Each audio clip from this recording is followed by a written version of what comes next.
Idhaa ya Kiswahili, Sauti ya Afrika.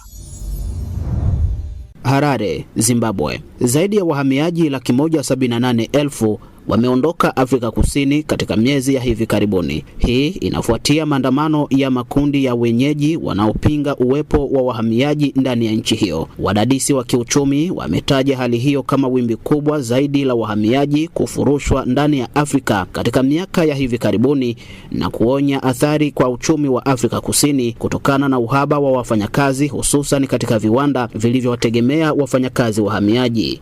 Nchi ya Zimbabwe ndiyo ilishuhudia wimbi kubwa ambapo raia wake 115,000 waliokuwa Afrika Kusini wamerejea nyumbani. Wengine zaidi ya 50,000 ni raia wa Malawi, Nigeria, Ghana, Msumbiji na Lesotho waliwapokea zaidi ya raia 1,000 waliorejea nyumbani. Makundi ya kibinadamu yameelezea hofu dhidi ya maisha ya wagonjwa waliolazimika kurejea nyumbani kwa hofu ya usalama wao. Makundi hayo yanasema baadhi ya wahamiaji walikuwa wakipokea matibabu ya maradhi ya HIV na huduma hii muhimu imekatizwa hafla, hali inayohatarisha afya ya jamii. Aidha, yamesema maelfu ya watoto wameondolewa shuleni na hawana tena matumaini kuendelea na masomo. Zamfara, Nigeria.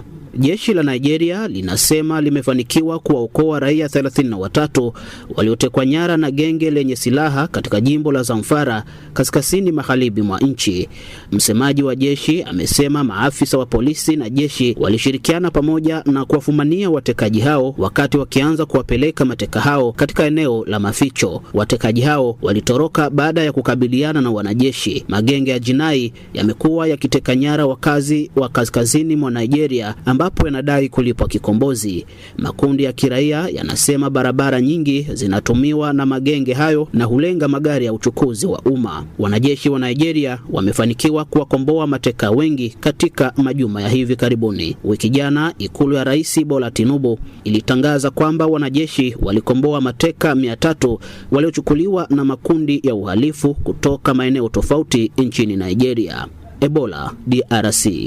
Visa vya maambukizi ya homa ya Ebola katika Jamhuri ya Kidemokrasia ya Kongo vimefikia 4,000. Maafisa wa afya wametaja kasi ya maambukizi ya mlipuko wa sasa kuwa kubwa sana na kuzua wasiwasi dhidi ya afya ya jamii nchini humo. Mlipuko huo uliogunduliwa Mei 15 umetajwa hatari zaidi kutoka DRC. Aidha, wadadisi wa afya wanasema huenda maambukizi yalianza mapema mwakani bila kugunduliwa.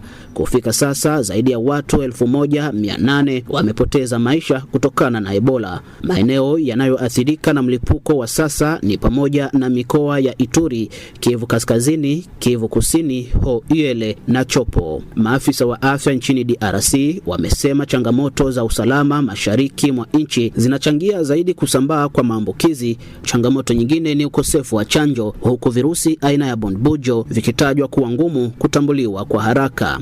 Freetown, Sierra Leone. Rais wa Sierra Leone Julius Maada Bio ameomba bunge la nchi hiyo kupitisha mswada wa marekebisho ya sheria ya uchaguzi. Marekebisho haya yananuia kutumika katika uchaguzi wa urais wa mwaka 2028 ambapo mshindi atatakiwa kupata zaidi ya 50% ya kura badala ya hali ya sasa ambapo mgombea wa urais sharti apate zaidi ya 55%. Aidha, kutakuwa na 30% ya uwakilisho wa wanawake katika bunge na nyadhifa zingine za kisiasa. Chama tawala nchini humo kimetetea marekebisho haya na kusema yanaondoa halama kubwa ya uchaguzi, kuzuia taharuki za kisiasa na kiusalama wakati wa marudio wa kura ya urais.